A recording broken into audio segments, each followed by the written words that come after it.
The following video is 100% real and serious, where I detail some personal struggles I have been dealing with behind the scenes for years now. Everything documented is my own experience and opinions, where I give my honest thoughts about how much my mental health has declined and the pain that I have felt. There will be mentions of depression, trauma, and much more that might be too much for some people. This is a very heavy video that might not be suitable for all audiences, but I want to get my story out there to as many people that will listen. This video will of course not be monetized, and I will not make any money off of this. The only thing I ask is that you give me a chance and listen to my voice, something my family has refused to do for years now. Ever since I spoke up, my family has been relentless on ensuring that I keep my mouth shut, threatening legal action against me, threatening me with physical confrontation, and belittling me every chance they get. There's a good chance they see this video and try to silence me in any way they possibly can, so for the sake of anonymity, and to ensure the confidentiality of all parties involved, just like I have been every single time I've ever discussed this topic, I will not be referring to anyone here by name and will be detailing experiences I have personally witnessed, as well as things I have been told, with full honesty and transparency. Real quick before we begin, I was tempted to just have the background black, but I've just decided to keep everything, I guess, normal to how I would do a typical video. But of course, I will not be animating anything. This is not going to be one of my typical videos in that regard. I'm going to try and keep as much of this, at least the important parts, as grounded as I possibly can. So I sincerely apologize if you're more of a visual learner than you are an auditory one, but I hope you can respect and understand where I'm coming from here. I've also been writing parts of this script over the past few years, so I apologize if things seem out of place, but just know that I'm talking through my heart here. Thank you for listening.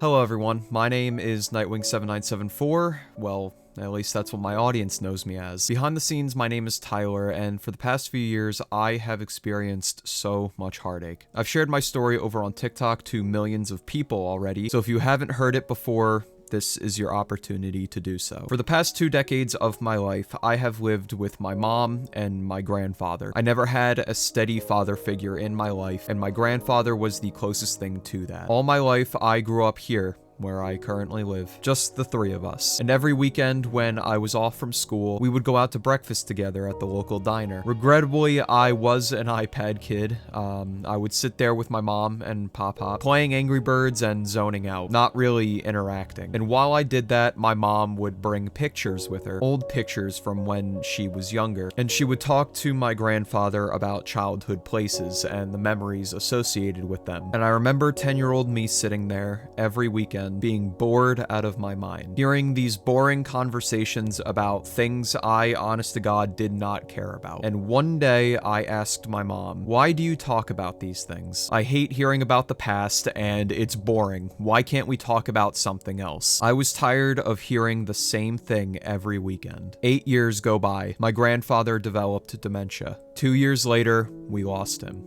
And now I find myself sitting here as an adult, 2 years after his passing, talking about the past. My goal with this video is not to garner sympathy, but rather to cast my voice out there and share my story for anyone to hear. I'll start with where everything started to go downhill. 2020 was a difficult year for many, many people. For me, the beginning of 2020 started off horribly. A few months before COVID, in January, I entered a really depressing moment in my life. I had struggled with weight gain all my life and was considered relatively overweight for my age. Weighing at about 236 pounds at my highest at 16 years old, I was picked on in school and was also looked at as a quiet kid. My mental state was at an all-time low when COVID hit, and in the span of just a few months, I dropped from 236 pounds all the way down to 180 because I barely ate. I started to have those thoughts of, would anybody even notice or care if I just disappeared? How would people react if I was gone? I was losing the weight that made me insecure, but not the right way, let alone a healthy way. One of the people who helped me the most during this time was my sophomore history teacher, I was going through such a painful time, and his way of teaching and being in his class is what helped me get out of that depression, even if it was just for 40 minutes a day. He connected with his students on such a human level and treated us like people when others didn't. He was such a nice man, and he was there for me and my family as well whenever we needed anything throughout this time. I credit him for being one of the people who helped save my life. October of 2020 was a very difficult month. To start, I want to share a story I had with my grandfather that I still hold close to me today. He would take me every month or two to go get a haircut. He'd always take me to his friend Victor, an old Italian guy he had went to since moving here in the 90s. My mom had stayed home because she was making dinner and had errands to run, so we went and got myself a haircut. And when we were leaving Victor's, he goes to start the car, but come to find out that it wouldn't start. The battery had died in his car, so I call my mom and I go, yeah, we're sitting in Victor's parking lot and the car won't start. She asks to talk to my grandfather, so I put the phone on speaker. So she asks him what's going on, and he goes, I don't know, I just tried starting the car and it won't turn on. So my mom gets off the phone with us real quick and calls AAA to come jump us. She tells us they're very busy and it's gonna take an hour and a half or so to come and get us. Now, of course, I'm pissed because I had plans with my friends that day, but now I wouldn't be getting on until much later. So my grandfather and I are sitting in the car, bored as anything. Or at least I was. He had his newspaper. I'm texting my friends telling them what's happening, and my grandfather's sitting there reading his newspaper. I was pissed because I could have been playing Xbox with my friends, but looking back, I sat in that car with my grandfather for hours, and we just talked. We talked about life, school, and that entire conversation is still one that I dream about to this day. And this is where I get to a really funny part. Some time passes and he tells me that he's got to go to the bathroom. So he grabs an empty water bottle in the car. I gotta go, so you keep watch, and if you see the tow truck coming, tell me. I say, of course, but as he's peeing into this bottle, I thought it'd be funny to yell, they're here, they're coming, the tow truck is here. And immediately after saying that, he jumps scared shitless and gets pee all over his driver's side. He utters his infamous phrase he would say so many times, Jiminy Christmas, and I'm sitting in the back seat laughing my ass off uncontrollably. He was upset at first, but after he saw how much I was laughing, he found it funny too. That was when Victor comes outside and sees our car still there an hour or so after we had supposedly left. He was wondering why we were still there, and he asked if we were okay. My grandfather didn't want to tell him, of course, so I told Victor what happened. He started laughing and said that we could have just came inside of his barber shop to go to the bathroom and he would have used his car to jumpstart ours this whole time. But the thing about my grandfather was that he was very, very quiet. He never liked going out of his way to bother someone, and he very rarely, if not ever, spoke up about something. If he could do something on his own, he was going to do it on his own. So not too long after the tow truck came and jumped the car, we were able to get home safe and sound. Just, you know, with a little bit of urine spilled, that's all. The reason why I wanted to share this story is because just a few days after that experience, my grandfather suffered an accident that would change his life forever. I woke up one morning to a loud crash and heard my mom screaming. I walked out of my room and saw my mom at the base of the stairs holding my grandfather in her arms, crying in a pool of blood. He had been climbing up the stairs with a plastic bag and a banana in his hand, and when he got to the top, his hand slipped on the railing, causing him to fall down the stairs. My mom tried to grab his sweatshirt, but it was too late. Thankfully though, he lived. He made it out with a few broken bones, but he was still alive. Immediately, I thought to call two people who I knew would want to know. This is where two key figures come into play, and for confidentiality reasons, I will refer to them as family members A and B. Two people who will become detrimental to the story moving forward. I let them know what was happening because I felt it was obviously very important. My grandfather was in the rehab hospital for a few months, and my mom called every single day. And since this was peak COVID time, visitation was very limited, so we didn't even really get to see him much during this time. I still have the letter I wrote to him while he was in rehab. He had kept it next to him the entire time that he was there. He missed being home, and he missed being with my mom and I. So of course, the second we were able to, we brought him home and began taking care of him and doing his rehab here. So he didn't have to sit in a facility surrounded by people he didn't even know, see faces he didn't recognize. After a bit though, we got some horrible news. They had discovered that my grandfather had cancer, specifically prostate cancer. We would have never known this, and the doctors wouldn't have found it in time had he not fallen down those stairs that day. So in a way, him falling down those stairs was a blessing in disguise, because there is a very good chance he would have died a lot sooner. And thankfully, prostate cancer, when treated early, has a much higher survival rate than most other cancers. The entirety of 2021, we took care of him every single day, but at least we knew that he was home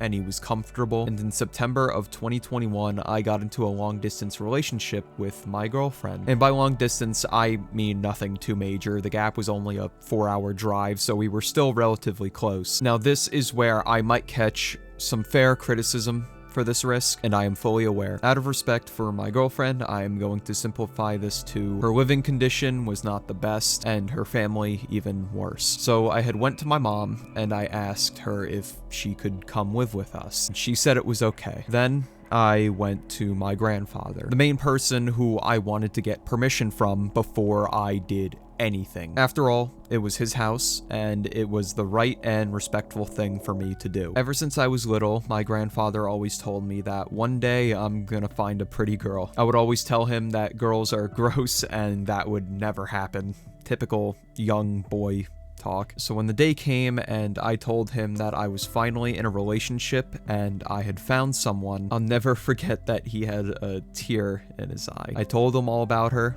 where she was from, showed him a picture of her, and then at the end I gave him the question on if she could come and stay with us. And I looked at him and I told him that I would not be mad or upset if he declined it. I just wanted an honest answer, and he had every right to say no.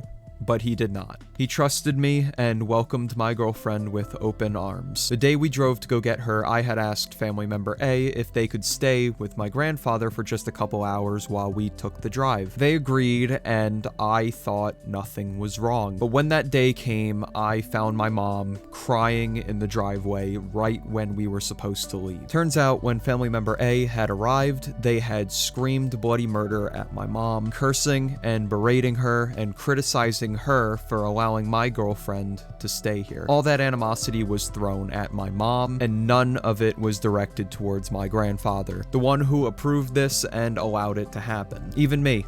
Nobody had said anything to my face about it. Nobody criticized me for making this decision, at least face to face. I would have taken it like a man if they did, but my family treated me like nothing was wrong. Moving forward, they put on fake smiles and was talking to me like everything was okay. One of my family members called my mom, screaming at her over the phone, telling her that she has rocks in her head. Both screamed at my mom, calling my girlfriend a moocher, and making remarks like, "Do you know what they're doing up in that room? Next thing you know, there's going to be another baby on the way to further mooch off of our father." Now, I completely understand people having their own opinions, but none of this was ever said to me or my grandfather. The vitriol was thrown at my mom, undeservingly, and the hurtful things they said behind my back, only to just put on a bullshit fake smile when around me, drastically changed my view on them. You gotta remember, these are people that I looked up to as a kid. One of them gift-bombed and spoiled me as a kid, and the other shared a passion for professional wrestling like me. I loved these people. When my grandfather had his accident,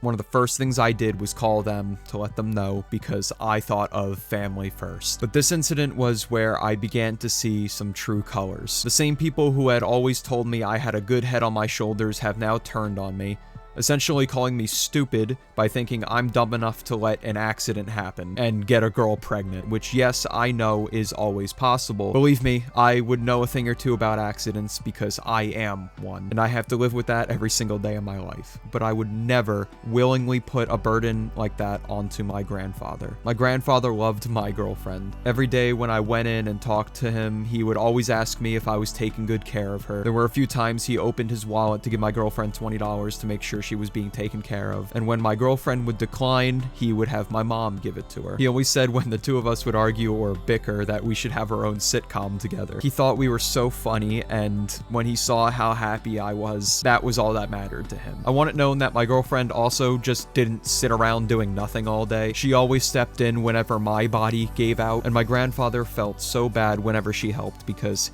He didn't think she should have been helping with something that she didn't have to. And each time she reminded him that she's here to help in any way that she can, which I feel is important to clarify because one of the family members who criticized my mom and called my girlfriend a moocher allowed their child's significant other to live with them completely rent-free, going as far as to take them on family vacations to Mexico. And eventually, when my cousin and their partner split apart, that family member criticized that individual for being rude and not helping around their house, going as far as to refuse to take out the trash while being allowed to live there completely rent-free. They allowed that person in their home because they were dating my cousin, and that to them was perfectly fine. Of course, until after that relationship ended, then it became a thing. But when my grandfather allowed my girlfriend to come and live here, someone who did help and actually care, they didn't like that. And it was that exact hypocrisy that I called out when I shared how I felt with my family in private. But when I did,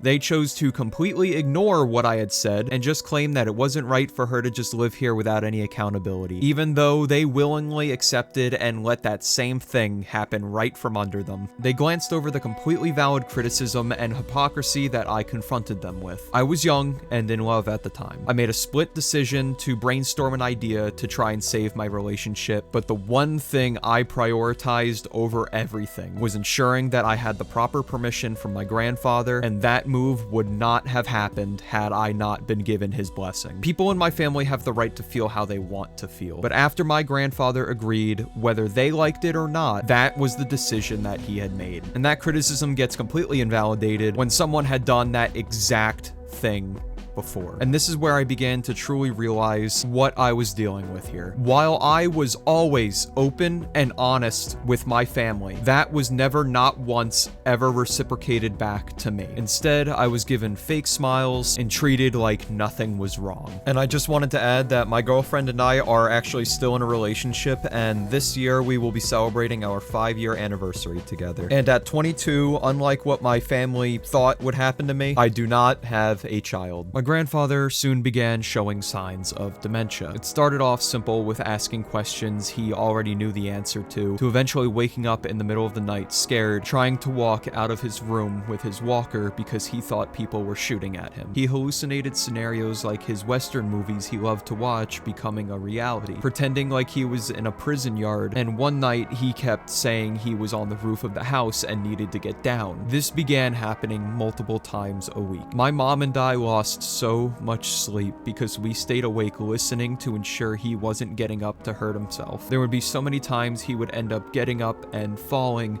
no matter how often we had our eyes on him. I'd be doing my schoolwork while my mom was at the store, and he would fall out of his bed. My body was slowly falling apart, and I was in so much pain every single day. I felt so bad because we had to get railings, almost like jail bars or something, to put on the side of his bed to prevent him from getting up. And when his dementia wasn't active at the time, he would question why we had to do that, making us feel like we were locking him up. I know he didn't mean that, but my body was slowly falling apart, and I was in so much pain every single day, physically, but above all mentally. You see, I chose to sacrifice my senior year of high school to remain home 24/7 to help my mom take care of my grandfather. I did school from home, and my mom has told me before numerous times that if I was not there, she could not have done it all herself. Every day I was doing school, trying to balance that, my job, my relationship, my crumbling physical health, all while watching my best friend fade away more and more as each day passed, watching him become a shell of what he once was. Being a caretaker for a dementia patient is one of the hardest, most traumatizing, and painful tasks anyone could ever take on. I would not wish this job on anyone, especially if it's a loved one, because you have to watch and see as someone that you love slowly and eventually decays, and there is nothing you can do about it. Nothing you can do to reverse it or stop it. You are forced to sit there and watching someone lose what made them human. This was our life every single day, 24/7 for years. And we did this because we loved my grandfather. All my grandfather wanted to do was see me graduate. He wanted to see me walk at graduation, and hold that diploma up high. But due to his illness and to his injuries, he didn't get to see me walk. But I was gonna be damned if I was not gonna show him that diploma and hand that to him. Because to him, school was like one of the most important things ever. And he knew I was a smart kid. He knew I was gonna go far. And part of the reason he clung to life was to see me graduate. And although he didn't get to see me walk at graduation, he got to see my diploma. And I did that for him. He got to see me graduate before he died. And he told me how proud he was of me. Every day when I'd get off the bus, he'd always be standing in front of the door on the porch, waiting for me. And he'd greet me every time I got home. And during the time he was sick and I was working on school at home virtually, that was all I was thinking about. How big his smile always was when he'd see me get off that bus. And that was one of the things that helped me ensure that I graduated. It was a long ride, but I was not going to let him down. I'm going to share with you all the same story I had shared on my GoFundMe page I had created, because this story is one that still sticks with me to this day and always will. The story takes place just a couple months before his passing. I had just finished up dinner and put it in my room with my girlfriend and did what I had always done. Went in and talked to my grandfather. When I had went in, he was struggling to speak that day. He was trying so hard to speak, but I told him, don't worry, it's okay. You don't have to speak. So I had sat in there with him and talked to him. My hair at the time was abnormally long, since it had been a while since he took me to the barber, and he did his signature head shake he'd always do since he wanted me to get a haircut, because he always hated when my hair got too long. One thing I always did, because it was a major thing I was struggling with a lot over the years, was asking him if he was proud of me. And I had said this time, I hope you're proud of me, Pop-Pop. I hope I made you proud. Again, he tried to speak, but he couldn't. I didn't want him to overexert himself. Again, he tried to speak, but he couldn't. I didn't want him to overexert himself at all. But when I had turned around and told him I was going to go eat dinner and that I'd see him tomorrow, he said in the clearest way possible, just like he always spoke before he got sick, and he said, Tyler, I am so proud of you. Please do not forget that. I am proud of you.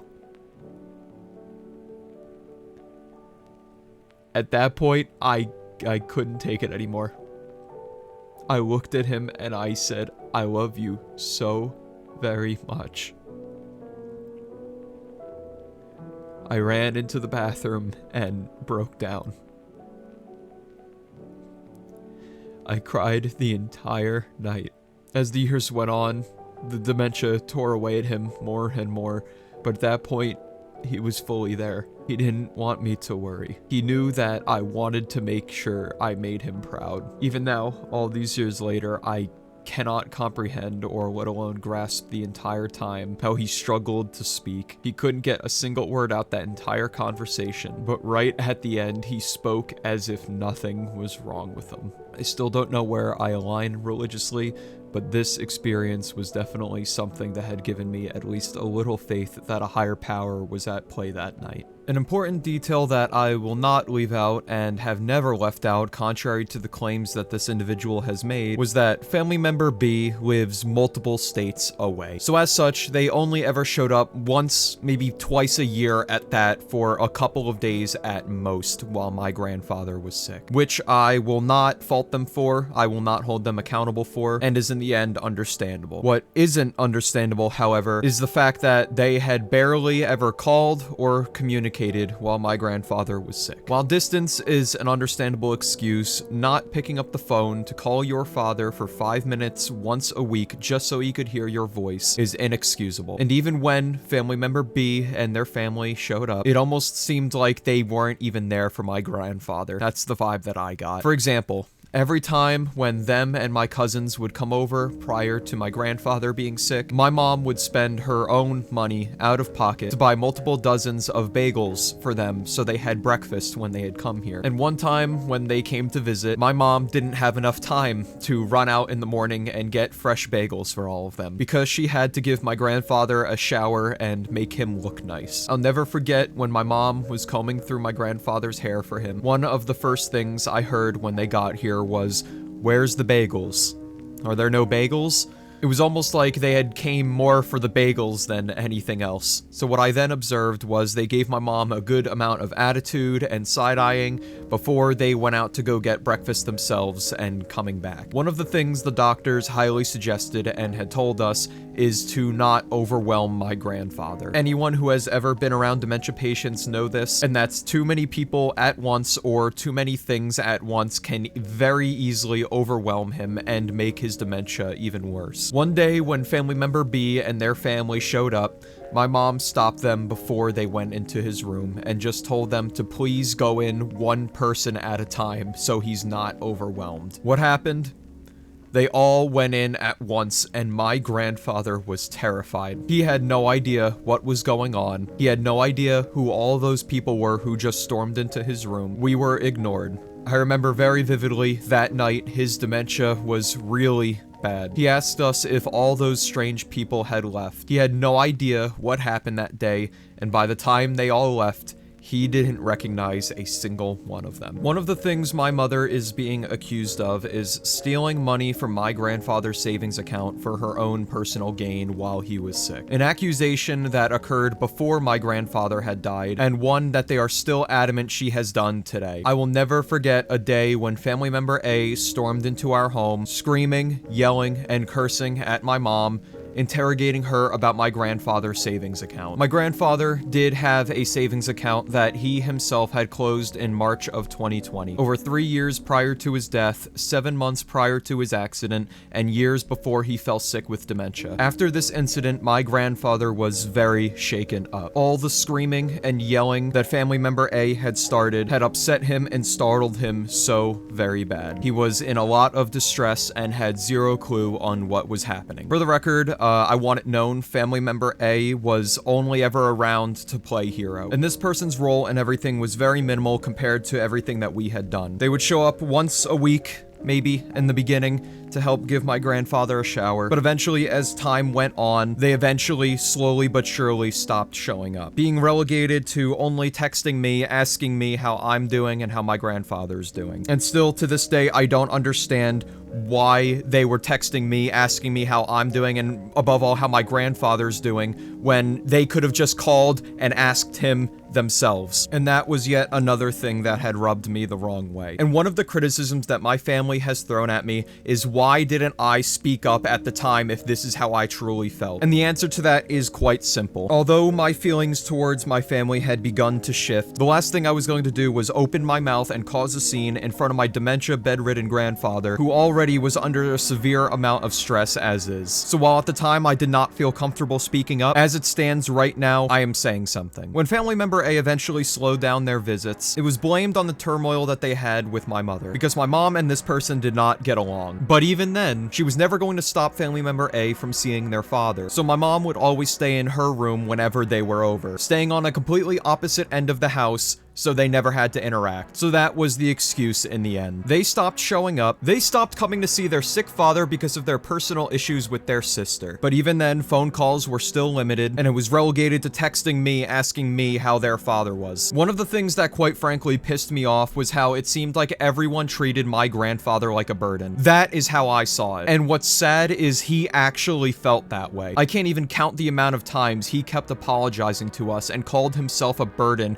whenever we helped him. Every single time he said that, we made sure we drilled it into his head that he wasn't. But no matter what, he was never able to shake that feeling. One thing that also really pissed me off was one day when my cousin and their parent were sitting in my grandfather's room. And because my bedroom is directly across the hallway from my grandfather's room, I saw and heard everything. They sat in complete silence while they were on their phones. And when they did talk, it wasn't to my grandfather. It was to each other about one of their friends or or some shit, while my grandfather sat there watching TV. Here I am, sitting here years after his death, wishing I got more fucking time with him. Wishing I was able to have just one more conversation with my best friend. Meanwhile, my cousin was sitting in there wasting time that they could have had with him on their phone. Do you have any idea how much regret I feel when there were days where I couldn't muster the strength to even talk to him when his dementia was at his worst? I hate myself for that. I hate myself for every conversation I missed with him. And I was around him 24/7. And what little time the rest of my family had with my grandfather, it was wasted. I know this is an awful trait to have. I know I shouldn't be blaming myself for feeling this way, because no matter how much time you spend with a loved one,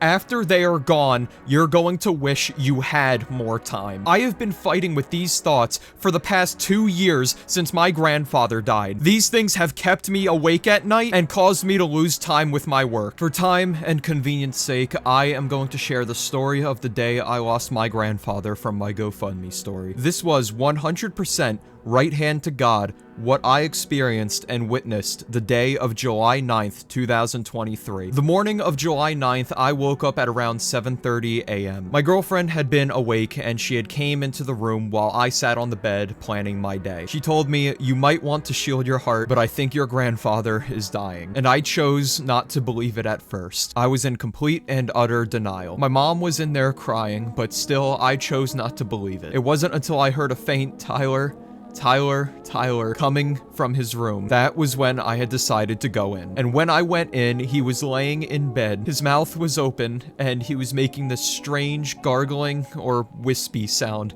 that I had never heard before. I came to find out afterwards that is what is referred to as the death rattle. I walked up to the right side of his bed, and I held his hand. That was when reality started to settle in for me. This is real. He really is dying. But yet there was still another part of my brain that was denying it, that I didn't want to face that reality. The only words I was able to get out in between my rapid breaths and tears were, "I love you. It's okay." He held my hand with enough grip strength that it wasn't too weak or strong, but I describe it to be strong enough to let me know that he knew I was there. The photo that you are seeing now was taken at 8:59 a.m. and it wouldn't have been taken if my girlfriend wasn't there to think of it. There's no way, with the way my brain was at the time, that I would have been able to think of doing something like that. But because of my girlfriend, I have this image that I can hold with me forever. This was just a mere 20 minutes or so before he took his last breath. This was when I had stepped out of the room briefly to call family member A to let them know what was happening. And when I got off the phone and went to go back into his room, my girlfriend stepped out of the hallway and stopped me. "Don't go in. He's gone." He had taken his last breath, and just like that, it was over. I had lost my best friend, and what I personally to this day choose to believe is that he didn't want me to see him go like that. He didn't want me to see him at his weakest. So he waited until I was out of the room before taking his last breath. My girlfriend had witnessed it, and I didn't get to. My mom laid next to him as he took his last breath.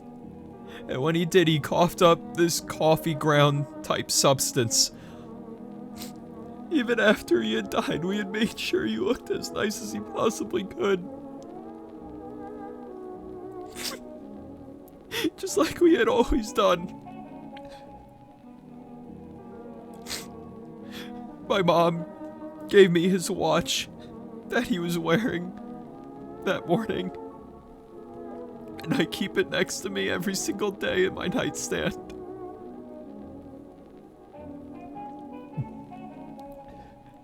Just a few short moments after his passing, that was when family member A, who I had called, arrived. And in what I thought was going to be a somber, comforting moment, became anything but that. The following is what I 100% witnessed. My mom was screamed at and had swear words thrown at her, and was blamed for not telling anyone that he was dying. And the exact phrase that I heard was, "You know when someone is going to die." The days leading up to his death, there were no warning signs at all. that could have indicated that he was going to die that day. Even the day prior, nothing was wrong. My mom would ask him if he was okay, and he said he promised that he was okay. And we ended the night just like how he always did. We said we'd see you tomorrow, and that we loved him. That night, I was on a bit later with friends on a call, and I had heard him coughing a lot, but it was nothing abnormal. He would be coughing all night a few times, like throughout the past few years anyway, so it was nothing that I thought of was different or a warning sign or anything like that, and I thought it was normal. And I sat there and I went out across the hallway to go to the bathroom, and I looked in and I looked into his room, and he seemed okay. A few days before, we had celebrated the 4th of July with him, and he was fine. He ate, he was fine. I had made him a plate with hot dogs, barbecue, things that I had grilled that day, and he ate. There was no problem. And on top of that, the doctors and the nurses had told us that at the least he would see his 90th birthday in October that year. Anything after that would have been up in the air. But his death that day was a shock to us, and yet we were blamed for not telling anyone anything when we ourselves didn't even know. And this is what makes me truly sick to my stomach, is that all of this was unfolding right in front of my grandfather's recently deceased body. And from what I had researched, scientists say that the last sense to leave the soul is hearing, and that it can persist up to 30 minutes after passing away. So the last thing my grandfather heard as he was leaving this earth was the family turmoil and drama that had unfolded right before his body. And to know that was the last thing that he heard while he was transitioning hurts me so bad. The last words that he was letting out was the name of my mother and he was saying, please help me. He was saying, please help me.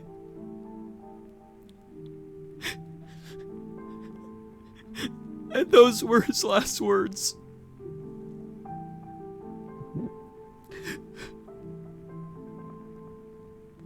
His last words were pleading for help, and there was nothing we could have done.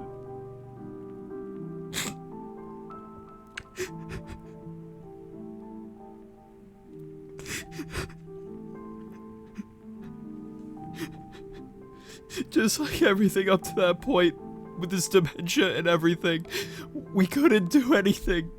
We couldn't stop it. And he was sitting there pleading, begging us to help him, and we couldn't do anything.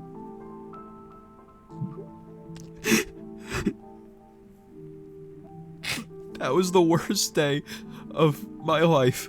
The only father figure I had, my best friend, who I grew up with, was gone.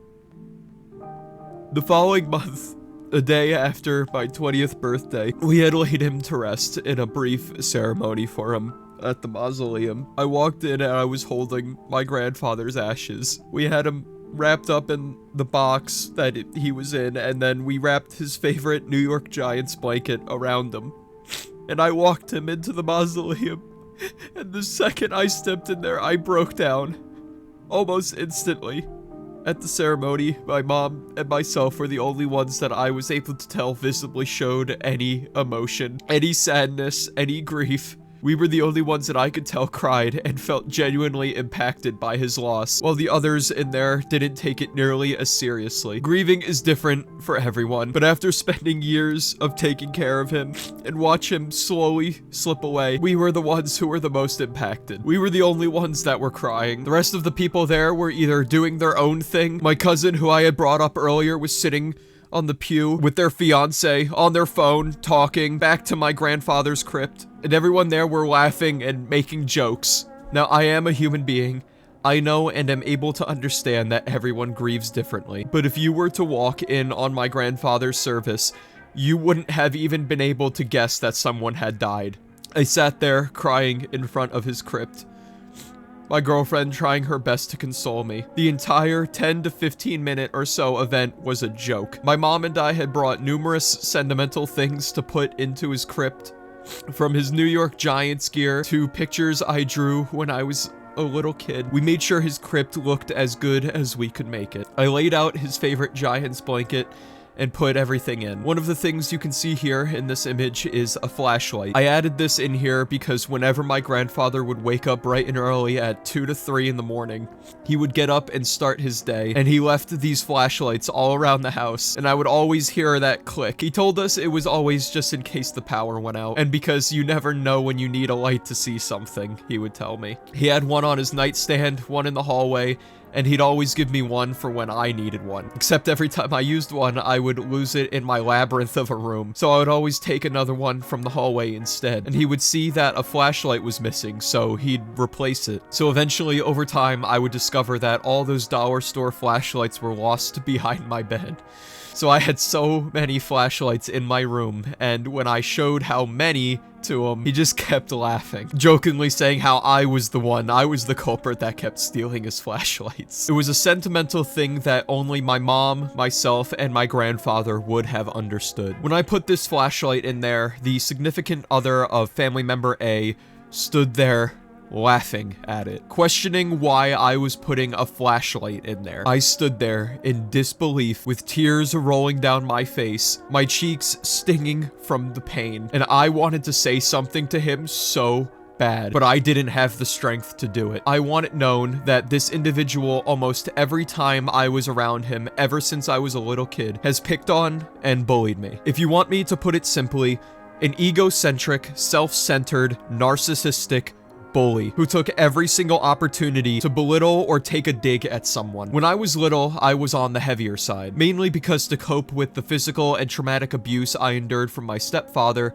I resorted to unhealthy habits, junk food being one of them. I would drink soda and only soda, never water, sometimes up to 6 cans a day. I gained weight, and he would sit there questioning and teasing me on why every time I would choose a drink, I had to drink soda, sitting there laughing at me. He would question my mom's parenting decisions, like having me wear sunblock at the beach because I was white as a ghost. Him and my cousins made it a tradition that every single time I was over, when I was no older than 7 or 8 years old, they would find a way to scare me with masks, luring me down to the basement and then shutting the light off, and these incidents traumatized me. And my grandfather absolutely hated when they did this. He was so overprotective of me, and I'll never forget the one day when they did it. My grandfather had told me and my mom to get our things and that we were leaving. He always made sure to protect me. Now, what makes all of this worse is that when this individual would make these digs towards me, it started to get me to turn against my mom. I would lash out at her, telling her that I didn't want to be pale anymore and that I wanted to be tan. Anything to try and seem cool and to fit in with my cousins so I didn't look like a joke. When I was around 13 to 14 years old, I recall a time where family member A, their significant other, and my cousin were trying to teach me how to open a wine bottle, and they had me sniff the cork. And when my mom saw it, she freaked out and she told them to stop. One of them said to relax and that it wasn't a big deal, but eventually it stopped. It took my mom speaking up and getting that angry that they were showing me how to do something like that young for them to stop. And I got mad at my mom, but I'm able to look back and realize how messed up that experience was and know that she was only trying to protect me. And now I was standing there in front of my grandfather's ashes and open crypt, having to look this person in the eye as they laughed at me, laughing and criticizing something that they didn't even understand. Another thing that this person had done that really pissed me off, my mom and I put up pictures of my grandfather and every member of the family up on his wall right next to his bed so he can look over and see them. And this is one of the things you're supposed to do with dementia patients, so it helps them remember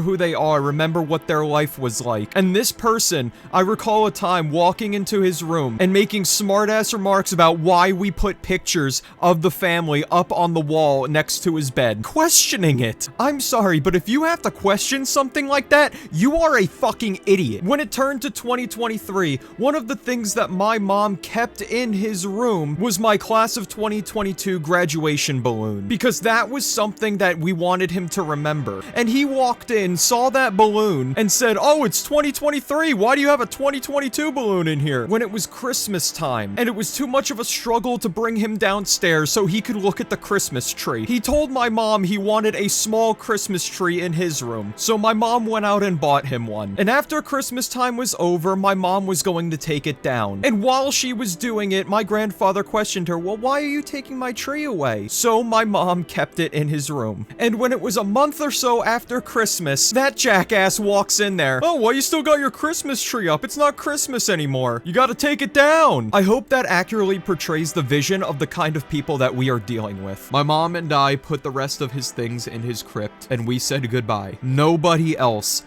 put anything inside of his crypt. Everything that you are seeing here in this photo, my mom and I put in there. Nobody else but us. And within no more than 30 minutes, the ceremony that my grandfather had, that he definitely deserved better with, was over. Immediately following that, we all came to the house to discuss the will. Now, to my knowledge, my grandfather did not write his own will. This will was drafted up by family member A and their partner and their lawyer. This will was done over the phone and was stated that the assets would be divided 3 ways. Nothing in specific was stated beyond that. Assets divided 3 ways, meaning that it was up to my mom and the other 2 members to decide who gets what. My grandfather had appointed my mom to be both his power of attorney and the executor of his will, the position that my family is trying to take from her. I was sitting in the living room while those 3 sat at the kitchen table. I had prepared a document that I wanted everyone to read, detailing how I felt about each of them, how hurt I was about everything that they've said and done to me, and how disappointed I was with how they were barely there for my grandfather. I had typed everything out because at the time, I was most comfortable with that, because I honestly was afraid of speaking up, especially to people who I loved and looked up to since I was a kid. Family member A, I specifically remember stating that they did not want anything. Time and time again, they have said that, except the money for the house. Both of them wanted the money for the house. They said they want nothing to do with the house and that they want to sell it. That was when I walked up and tried to get them to read what I had wrote. Nobody there wanted to hear what I had to say. They shook me off and kicked me to the curb and told me that this does not concern me because I was not listed in the will. So because I was not in the will that my grandfather didn't even draft, nobody wanted to hear me. But this is where the real hypocritical stuff comes in. There was actually a 4th person sitting at that table. Another person who was not stated anywhere in my grandfather's will. The same person I mentioned earlier who laughed at me for putting a sentimental item in my grandfather's crypt. He was there, and he was interrogating my mom, asking her questions about my grandfather's IRA, his banking details, all these things he had no business in knowing. So if he was allowed to sit there and question my mother about my grandfather's information, why was I not allowed to speak my mind? Why was I not allowed to share how I felt? Even though I had been closer to that man for the past 2 decades than they have. They had told my mom that this was the way to move on. And they said that she has me and I can help clean up the house and prepare to sell it. They even offered to come help clean everything. Wow, isn't that so nice of them? I want it known that both of them already have homes. Both of them have cars. One owns a successful business, and the other lives in pretty much a $1 million home. What do my mom and I have outside of this house? Absolutely nothing. We would have to use that sale money from the house to find somewhere else to live, while they can do whatever the hell they want with their share. Instead of morals and looking at everything that we have endured over the years of caretaking, their first instinct is to sell the place that we've lived in for 2 decades, without taking into consideration how we feel and what we would want. And as they said, it's the most fair option. The same people who were barely there for my grandfather, who didn't have to worry about a single thing because every time they saw him, he looked clean, he had fresh clothes, he was shaved, he was fed. We did all of that for him because we loved him. We didn't just move in a year before his death just to be part of the will and get some easy money. We watched as our best friend slowly disappeared every single day while our bodies were aching in pain, trying to fix his catheter and getting urine sprayed all over our faces and into our mouths. They did not do that. They got to go live their lives. They got to go on their family vacations to Mexico while we never got a vacation ourselves. Hell,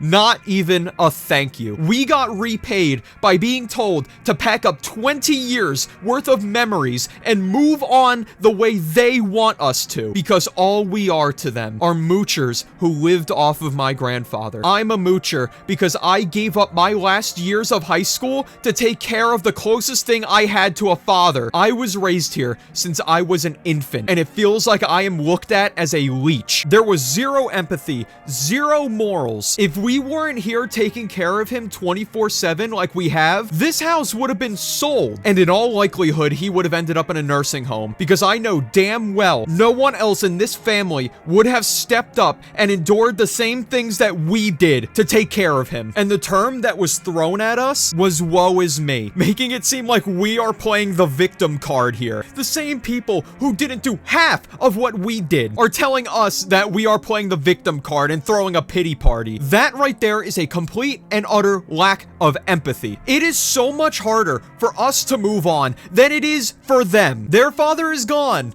and now it's time for the money. Because money makes the world go round, right? Money is what everybody wants more of in life. And trust me, you're gonna get a kick out of this. After my family saw my GoFundMe and saw the videos I have made talking about this story, one of them laughed at it and jokingly called it inspirational, and the other did the exact same thing that they are claiming that we are doing. Playing the victim, saying they want the harassment to stop. Harassment! These videos that I've made, sharing the amount of heartache and pain that my mother and I have endured as caretakers, and exposing the hypocrisy within my family, without using names, might I add. Never, not once have I ever mentioned any name, address, location. They have not received any harassment. And if they have, it is not by my hand, which I would like to reiterate here. I have kept everything here confidential for a reason. As much heartache and pain that my family has put me through over the years, I don't want them dealing with harassment like that. So please, I know some of you can get really crazy, and I know you might want to do something, but please, for the love of God,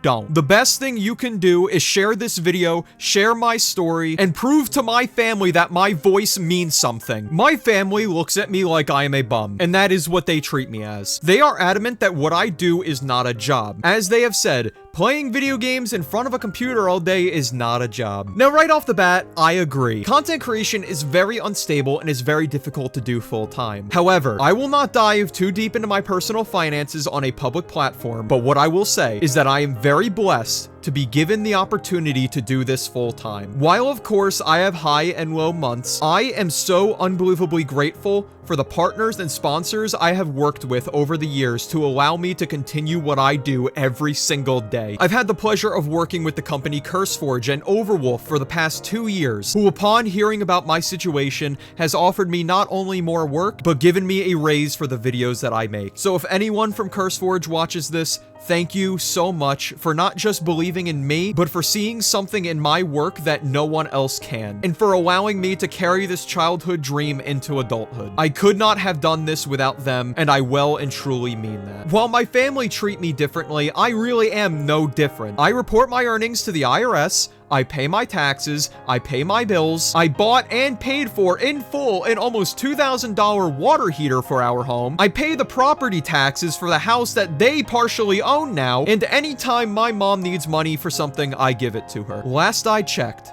bums are people who are unemployed and leech off of others while not being able to provide for themselves, both of which I am not. Recently, I've stepped out of my comfort zone and finally decided to release merchandise, which, when I found out all of you decided to support it and overachieve the required 100 to be sold, I cried for hours. I was so taken aback by the love that you guys have shown me. Which brings me to the next thing, you guys. Over the past 5 years, you have been a remaining constant in my life who have supported and loved me and my videos since March 19th of 2021, getting me through some of the roughest years of my life. My grandfather obviously had no idea what content creation was, understandably so, but when I had told him that hundreds of thousands of people watched what I make every day, his jaw was on the floor. When I had explained it to him, it was unreal. Even through his dementia, he remembered everything about it. One of the first things he'd always ask to start a conversation with me would be, oh, how many people are following you today? And every milestone I surpassed, 1, 2, 300,000, he told me how proud he was of me. And he told me to keep going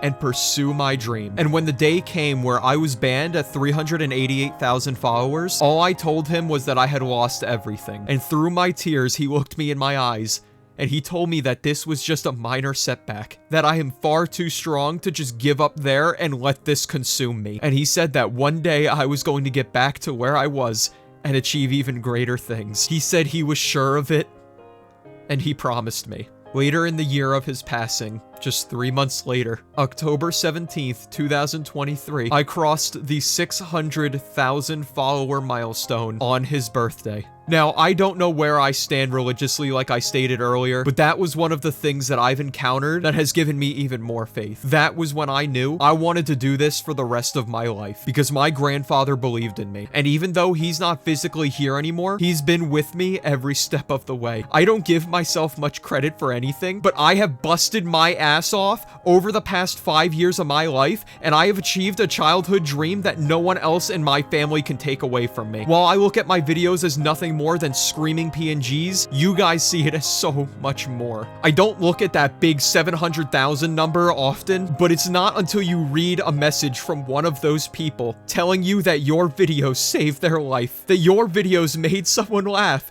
while they were going through the roughest moment of their goddamn life, that I realized how blessed I really am. And that if I were to die tomorrow, I can say I've made more of an impact on this world in just 22 years of life than my family has made in the last 5 decades. If I wasn't making enough money to support my mom and I wouldn't be doing this right now. And while I do make enough right now, unfortunately, I do not make enough to buy out the other 2 family members' share of the home, which leads me to today. At the time of recording, because of the way the will was written, the house is going to have to be sold. And in roughly 5 to 6 months after the posting of this video, I will no longer be here. The house I spent 22 years of my life in, the house my grandparents had built 3 decades ago, will be under new ownership for the first time, and there's nothing that we can do about it. We are the only family to have ever lived here, and now that changes. The hardest part is going to be imagining strangers wandering these halls, sleeping in my room, but the worst will be watching the door knocker with my grandparents' last name engraved on it get ripped off the front door and replaced. I tried fighting. I tried getting my voice out there, but the unfortunate truth is the only advantage they have is money. And in the end, that is what they want. The 2 people who have way more than us are wanting to take away everything that we have, everything that we have ever known. And ultimately, that's what matters the most at the end of the day. The money. Ever since that August day back in 2023, neither of them have showed up here to collect any sentimental things. My mom, over the years, even went through and organized all of the family pictures and sentimental belongings my grandfather had so they could each take it with them. Not one of them showed up to collect anything, because that is not what matters. Now, I am not one to only speak about this stuff behind a screen. As I've established earlier, I have tried to be civil. I tried to say how I felt in private and in person. This isn't me airing family drama and airing our dirty laundry out to the world just to be petty maybe. I am doing this because what is happening here is wrong, and I am witnessing what the worst of humanity has to offer. But when I had opened my mouth, I was kicked aside. I'll admit, I was afraid of my family at first. After all, do you know how hard it is to speak out against people you looked up to all your life when you see something that is morally incorrect? But throughout the years of bullshit that I've been through, I've become strong enough to stand my ground. Strong enough to sit here in front of this microphone and share the story. Not just the story of my mom and I, but the story of my grandfather and the legacy that he had left behind. My grandfather was a great man. He was the best person I ever had the privilege of meeting in my entire life. He was a war veteran, he fought for this country, and I fought for him. And although he was very quiet and very soft-spoken, and he wouldn't speak up much, if he saw someone was having a bad day, he went out of his way to talk to them and forge bonds with them. He made friends everywhere he went. At the grocery store, everybody knew him there. He was a loved member of my community, and he loved me and he loved my mom. But to be honest, everything that is happening to us right now, I should have saw coming. A year before he he died in August of 2022, I made a video on my channel where I was crying and in tears because family member A had called my mom one day, screaming at her over the phone and claiming that she was not capable of taking care of my grandfather and that she wanted the house sold. Now, while I will say it would have been a smarter move if my grandfather sold this house and, you know, only lived in a one-story house. That way he would have never fallen down the stairs. But there are reasons he never sold this house. Number one, this was his home. He loved this house, and he loved being here. Him and my grandmother had this home built back in the 90s, and it was made the way they wanted it to be made. And number two, he didn't want to sell it because of my mom and I, because we were here with him. And he wanted to make sure that we had some place to be. And those are some reasons why he never sold this house. And now that he's gone, he's not here to speak up. He's not here to see what's happening to my mom and I, because I can guarantee you this is not what he would have wanted. But hey, upon seeing the videos that I have made about this topic, I was told that my grandfather would be ashamed of me if he saw them. Even though in his final moments, he remembered to call my name. He remembered to call my name when he was dying. Not theirs, it was mine. He wanted to see me one last time before he left. He passed away only remembering me and my mom. That was how little the other two were involved in his last years of life. And one phone call a week would have changed that. We spent his last Father's Day with him, and all day we were waiting for that phone to ring. And that day, that phone didn't ring once. So we celebrated it with him, we got him a cake, and everything. I was blessed, and I had the privilege of making his last Thanksgiving meal and sitting there and watching him eat it and seeing how happy it made him. Those are things, those are memories that my family will never have, and they will never be able to take away from us. We never got our break.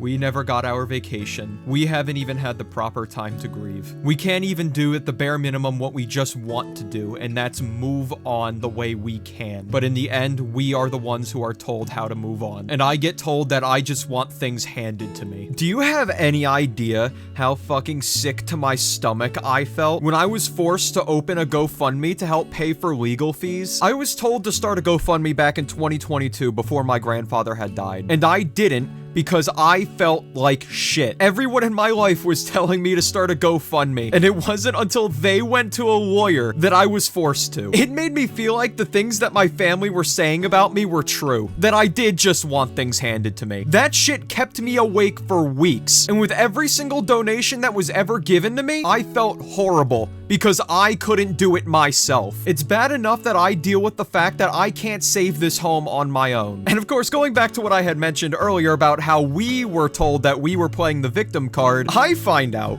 that my family, honest to God, believed that either my mom or I were going to take my grandfather's gun and use it to hurt them. Just put that into perspective for a minute here, okay? Holy fucking shit. First of all, I love my mother, but if you were to try and ask her where the safety is on a firearm, she, honest to God, wouldn't be able to tell you. And then me? They thought I would throw my life away for them? The funniest part to me is them thinking they would be worth a bullet in the first place. I already want nothing to do with them after all of this. And throughout these past few years, I have never, not once, on my grandfather's soul, threatened them. I don't know where the hell they got that from, but when I was told they said this, I actually laughed out loud. I have never threatened to hurt anybody, especially the people I have to begrudgingly refer to as my family. Really? That's what they are afraid about? They're afraid about some outlandish scenario they think I am capable of. Meanwhile, my fear is where I'm going to be living in the next 5 months. Now you tell me, which one of those do you think is more rational? I am going to end this topic of the video with this, to really drive the point home and put things into perspective a bit. In the beginning of 2024, I was threatened with a defamation and a slander lawsuit. Later in the year, one of my family members threatened to physically confront me in a text that they sent to my mom, saying that they would be here during the summer so I can say everything that I have said in these videos to their face, and instead of an internet vlog. So, I want you to know that I sat here every single day during the summer of 2024, waiting for that doorbell to ring so I could do just that. And when I found out that they were only 15 minutes away from me in the same state, instead of coming here to confront me like they had threatened, they ran to a lawyer and started the legal action to force the sale on this house, completely bailing on the threat they had made. I rest my case. And I just wanted to reiterate once more, my goal with all of these videos have never been to incite harassment. I kept everything confidential for a reason. I don't want to see any of you saying or doing things that I do not agree with. And I've gone out of my way to try and delete as many comments as I could of people acting out of line. But I'm only one person who gets hundreds and hundreds of comments each day, so it's not the easiest thing to do. I don't have to do it, but I do it because that's not what I'm fighting for. My purpose is to share my story and share what I have witnessed as a caretaker and the horrible things that have came with it. I was a bit nervous to share certain text messages because I don't know what I can and can't show legally. So unfortunately, you're just gonna have to take me for my word. But I have had witnesses who have seen, heard, and witnessed pretty much everything in this video firsthand. From the day that my grandfather had passed away to the things said during his service, I have nothing to gain from lying, and I wouldn't have been fighting this fight for as long as I have if I didn't believe what is happening here is as messed up as I am saying it is. With this video, I may be looked at from my family as officially burning a bridge, but in all honesty, the way that I look at it, they poured the gasoline and I lit the match. If you're wondering what's going on now and what's next, in the next 5 to 6 months or so after uploading this video, I will no longer be in the house I have called home for the last 2 decades of my life, and it is completely out of my control. Meanwhile, they will get their money and they will be able to blow it on whatever the hell they want. They want to travel around the world like they have been for the past few years, they'll be able to do that. They want to go buy themselves a new car, they can go do that. They want to sell their current house and use that money to buy an even bigger house, they can do that. And we, at the end of the day, will ultimately be left with nothing, except the pain, the trauma, and the heartache that we have suffered. They won. They got their money. So good for them. I fought for as long and as hard as I possibly could, but in the end, it just wasn't enough. Today, greed has won. However, while they may have won the battle, in the end, ultimately, we have won the war. I had the privilege of being the caretaker to one of the greatest people that has ever stepped foot on this planet. A man who, throughout everything, has always made sure that I was safe, taken care of, and given the love and affection that one little boy needs. The man who made me a man, and the man who single-handedly changed my life forever. I will remember every story, every adventure, and every little piece of advice you have ever given me. From teaching me how to shave, to help giving me the courage to meet that pretty girl you always said I would meet, and for giving me the courage and the heart to stand up and fight for what I believe in. You may be gone physically, but I can assure you that I feel your presence every single day of my life, cheering me on the same way that you always did. I know how you told me how proud you were of me before you left.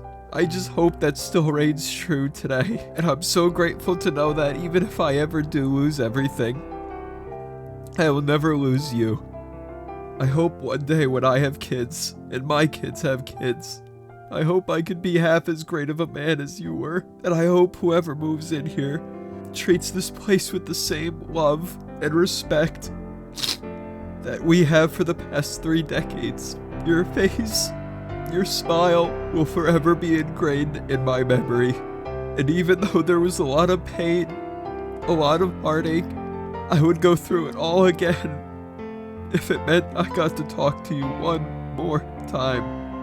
I love you so much from the bottom of my heart, and I hope one day I get to see you stand at those gates the same way that you did when you waited for me to get home from school. I miss you every single day, and from the bottom of my heart, I love you, Pop Pop, and I hope I made you proud.